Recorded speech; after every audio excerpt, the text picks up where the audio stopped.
Pour réagir, je retrouve Jimmy Jean, vice-président, économiste en chef et stratège du mouvement Desjardins. Bonsoir, Monsieur Jean. Bonsoir.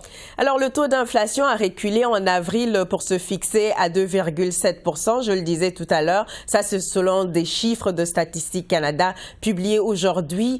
Quels facteurs ont joué dans la diminution du taux? On continue de voir une baisse assez généralisée. Ça, c'est représenté par le fait que l'inflation fondamentale a aussi diminué. Donc, ça, c'est très encourageant. Ce qu'on voit, par exemple, c'est dans tout ce qui est transport aérien, les voyages, ça continue de diminuer. L'alimentation, qui est un des gros facteurs de persistance et d'inflation élevée, maintenant, on est rendu à une inflation qui est à peu près normalisée. Ça fait 2 mois de suite qu'on voit l'indicateur mensuel baisser dans l'alimentation. Donc, ça aussi, c'est très encourageant. Et puis, il y a aussi les véhicules. Les véhicules, quand on regarde la variation annuelle dans les prix des véhicules, ça aussi, ça affiche du négatif. Donc, ça, c'est un ensemble, je dirais, de composantes qui, mises ensemble, viennent faire cette pression sur l'inflation vers le bas. C'est en continuité de ce qu'on a vu dans les derniers mois. Est-ce que ça envoie comme signal? C'est vraiment que ce que la Banque du Canada a mis en œuvre pour combattre l'inflation, eh bien, ça fonctionne. Alors, évidemment, c'est un indicateur clé que la Banque du Canada surveille pour la possibilité d'une baisse de taux directeur lors de sa prochaine décision le 5 juin prochain. Croyez-vous que la Banque va réduire le taux d'intérêt le mois prochain? Le rapport d'aujourd'hui, c'était vraiment la dernière pièce manquante en vue de cette baisse-là. Et la Banque du Canada nous avait dit au mois d'avril qu'elle était à toute fin pratique prête à baisser les taux, qu'elle simplement voulait voir une dernière confirmation que la tendance des inflationnistes était bien en selle. C'est ce qu'elle a eu aujourd'hui. Donc, moi, d'après moi, et quand on regarde le portrait général d'une économie qui connaît encore beaucoup de difficultés, les ménages qui composent avec l'effet des renouvellements, entre autres, ça n'a pas disparu. On n'a pas vu une flambée du marché immobilier comme plusieurs appréhendaient peut-être en début d'année. Tous ces facteurs-là mis ensemble justifient une baisse de taux au Canada, d'autant plus qu'on a commencé à en voir dans d'autres pays, par exemple en Suisse.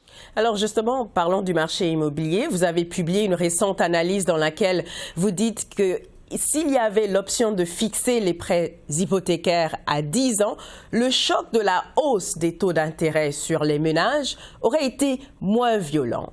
Est-ce que ça serait compliqué de convaincre les grandes banques, surtout, d'offrir cette option aux Canadiens? En ce moment, c'est compliqué.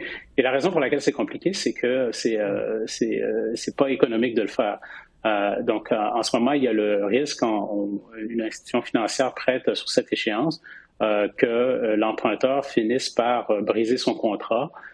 Et il y a des recours limités en termes d'exigences de frais pour des prépaiements, pour compenser le prêteur. Donc, ça veut dire que, toute autre chose étant égale par ailleurs, le prêteur doit exiger des taux d'intérêt beaucoup plus élevés sur une échéance, par exemple, de 10 ans. Qu'il ne doit le faire sur une échéance de, par exemple, 5 ans. Donc, et ça demande tout simplement un certain ajustement à une loi qui date des années du 19e siècle, donc qui est très vieille et qui demanderait simplement un certain aménagement pour donner plus de latitude à ce niveau-là. En parallèle avec ça, ça prend aussi un marché secondaire plus développé, plus riche, comme on le voit aux États-Unis, comme on le voit en France. Au Canada, c'est pas qu'il n'y a pas un marché secondaire des hypothèques qui soit existant, mais il est beaucoup gouverné par le programme la Société canadienne d'hypothèques et le logement. Oui. Il faudrait pouvoir l'élargir parce que le programme de la SCHL incorpore seulement les hypothèques qui sont assurées. Or, de plus en plus d'émissions hypothécaires sont non assurées. Et donc, il faudrait permettre un programme secondaire qui puisse tenir compte des réalités du marché actuel. Alors, les prêts hypothécaires sur 10 ans, comment est-ce que ça fonctionnerait, ça? Bien, ça fonctionnerait pas mal de la même façon dont les hypothèques, par exemple, sur 3 à 5 ans, fonctionnent.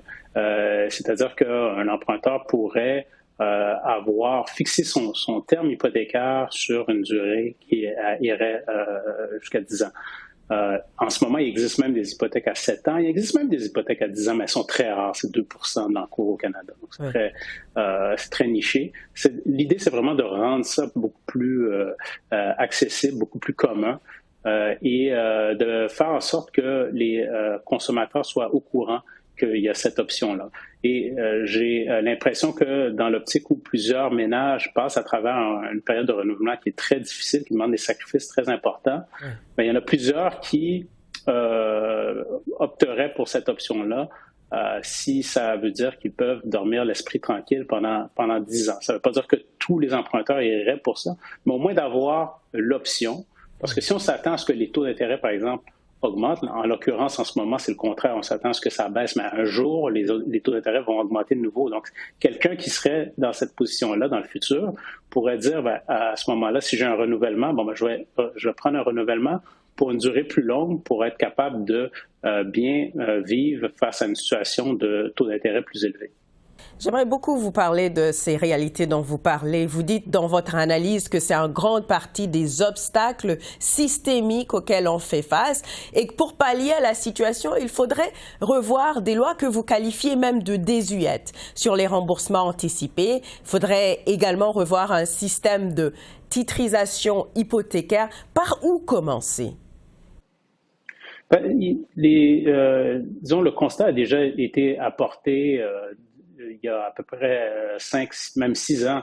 En fait, l'ancien gouverneur de la Banque du Canada, Stephen Poloz, avait été très vocal et à ce moment-là, on parlait d'une augmentation des taux directeurs à 1,75. Aujourd'hui, on est à 5 %.